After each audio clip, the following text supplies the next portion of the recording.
Visit licensureexams.com and try our samples completely free of charge. Assessing Nicotine Dependence, the Fagerstrom Test and HONC Checklist. Hey there, welcome you amazing therapists. So today we're talking about two really important tools you'll want to know inside and out when you're working with clients who smoke or use tobacco products.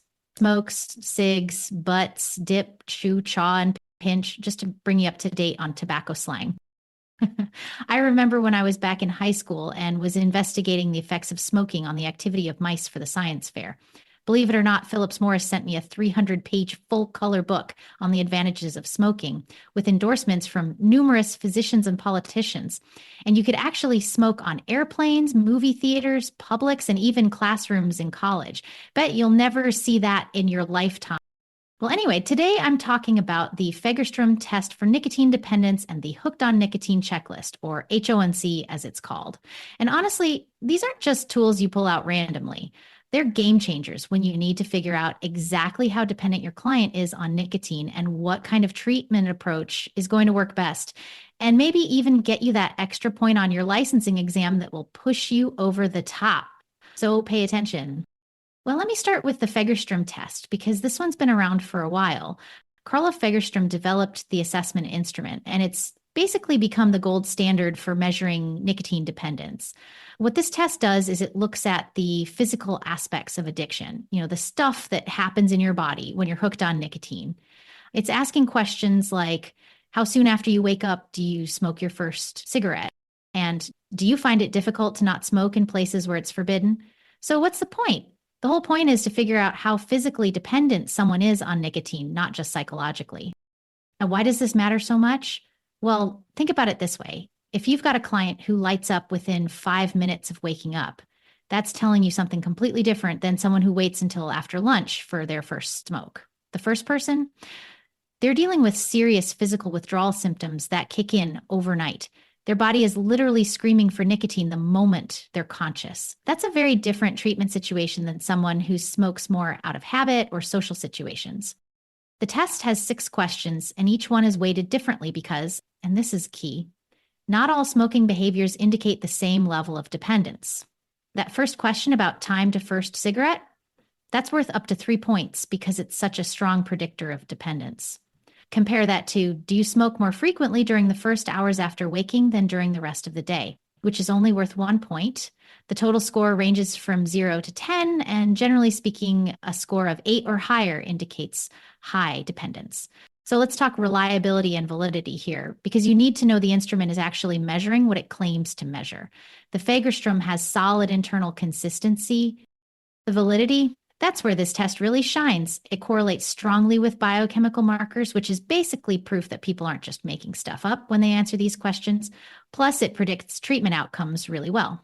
Clients with higher Fagerstrom scores typically need more intensive interventions and have a harder time quitting without pharmacological support. When you're using the Fagerstrom in private practice, timing matters. You don't want to give this to someone who just walked into your office, who is stressed about being there. Wait until you've built some rapport and they're comfortable being honest about their smoking habits. Also, and this is something I've seen therapists mess up, don't assume the score stays the same over time. Someone's dependence level can change, especially if they've been trying to cut back or if their life circumstances have shifted. Here's a practical tip that'll save you some headaches. When you're interpreting scores, don't just look at the total number. Pay attention to which specific questions they scored high on. A client who scores high on the time to first cigarette question is dealing with different challenges than someone who scores high on difficulty not smoking in forbidden places. The first person needs help managing physical withdrawal, while the second might need more behavioral interventions around impulse control and environmental triggers. Now let's talk about the HONC, the Hooked on Nicotine Checklist. This one's newer, developed by DeFranza and his colleagues, and it takes a completely different approach. Where the Fagerstrom focuses on established smoking patterns and physical dependence, the HONC is all about identifying the very early signs of nicotine dependence in adolescents, ages 12 to 15. We're talking about those first subtle changes that happen when someone's brain starts getting hijacked by nicotine. The HONC has 10 yes or no questions, and here's what makes it special. Even one yes answer suggests some level of dependence. That might sound crazy at first, but the research backs this up. Questions like, have you ever tried to quit but couldn't? Or is it hard to keep from smoking in places where you're not supposed to? Are picking up on loss of autonomy, which is really the core feature of addiction. What's brilliant about the HONC is that it can catch dependence in people who've only been smoking for a few weeks or months. The Fagerstrom wasn't designed for that. It's looking at more established patterns. But with the HONC, you might identify an adolescent who's only been experimenting with cigarettes, but is already showing signs that their brain is adapting to nicotine in ways that predict future problems. The reliability of the HONC is actually quite good. The validity is where it gets really interesting, though. The HONC correlates with biological markers of dependence, but more importantly, it predicts future smoking behavior. Kids who score positive on the HONC are much more likely to become daily smokers and have a much harder time quitting later on. So when do you use each tool? The HONC is your go-to when you're working with adolescents who are just starting to smoke, or when you suspect they might be minimizing their level of dependence. The Fagerstrom, on the other hand, is what you want for established smokers who are ready to quit and need a treatment plan that matches their level of physical dependence. Here's something that comes up on exams a lot: the relationship between these tools and treatment planning. If someone scores high on the Fagerstrom, especially on that time to first to cry question, they're probably going to need nicotine replacement therapy or other medications. Their withdrawal symptoms are going to be intense, and willpower alone usually isn't enough. But suppose someone scores positive on the HONC, but low on the Fagerstrom. In that case, you might focus more on behavioral interventions and helping them understand how their brain is already changing in response to nicotine. Let me give you a case example that brings this all together. Sarah is a 32-year-old mental health therapist who comes to see you because her doctor told her she needs to quit smoking. She's been smoking for about 8 years, currently about a pack a day. When you give her the Fagerstrom, she scores an 8. That's high dependence. Specifically, she smokes her first cigarette within 5 minutes of waking up. She smokes more in the morning hours, and she finds it really hard not to smoke in places where it's forbidden. What's that tell you? Sarah's dealing with significant physical dependence. Her nicotine levels drop overnight, and she's experiencing withdrawal symptoms that wake her up or kick in immediately when she wakes up. The fact that she smokes more in the morning suggests her body is trying to get back to a baseline nicotine level. And the difficulty not smoking in forbidden places, that's her experiencing cravings that are strong enough to override social norms and rules. For Sarah, you're probably going to recommend a combination approach. The high Fagerstrom score suggests she'll benefit from nicotine replacement therapy, maybe a patch for steady-state nicotine levels, plus gum or lozenges for breakthrough cravings. You'll also want to work with her on that morning routine because that first cigarette is so automatic, it's probably happening before she's even fully conscious. Maybe you help her plan a new morning routine that builds in some delay and alternative activities. Here's something that trips up a lot of people on exams: the difference between dependence and addiction. Dependence is about the physical and psychological changes that happen when someone uses nicotine regularly. Addiction includes dependence, but also involves continued use despite harmful consequences and the whole life disruption piece.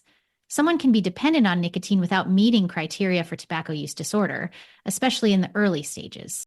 And speaking of tobacco use disorder, let's talk about how these assessment tools connect to DSM-5-TR diagnoses. The DSM-5-TR has tobacco use disorder with severity specifiers: mild, moderate, or severe, based on how many criteria someone meets. Neither the Fagerstrom nor the HONC directly maps onto DSM-5-TR criteria, but they give you really useful information that supports your diagnostic process.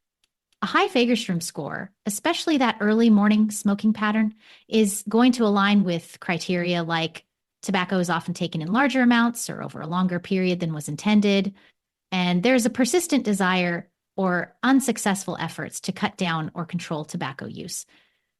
The HONC picks up on those early loss of control experiences that might indicate someone's heading toward meeting more criteria over time. So while you can't just plug in a test score and get a diagnosis, these tools help you gather the clinical information you need to make that DSM-5-TR determination. Another exam tip: pay attention to the specific populations these tools have been validated with. The Fagerstrom has been used with adults who are established smokers. The HONC has been validated with adolescents. If you see a question about a 14-year-old who smokes occasionally, the HONC is probably your better choice for assessment.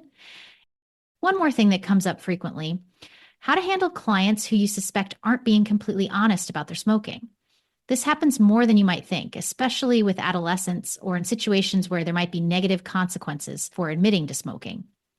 The HONC can actually be helpful here because the questions are phrased in a way that focuses on subjective experiences rather than specific behaviors. It's easier for someone to admit they've felt like they needed tobacco than to admit they smoke 2 packs a day. But let's talk about cultural considerations too, because this stuff matters in real practice. Both tools were developed and validated primarily with white Western populations, and smoking patterns can vary significantly across different cultural groups. Some cultures have very different attitudes toward tobacco use, and the social aspects of smoking might be more or less important than the physical dependence aspects.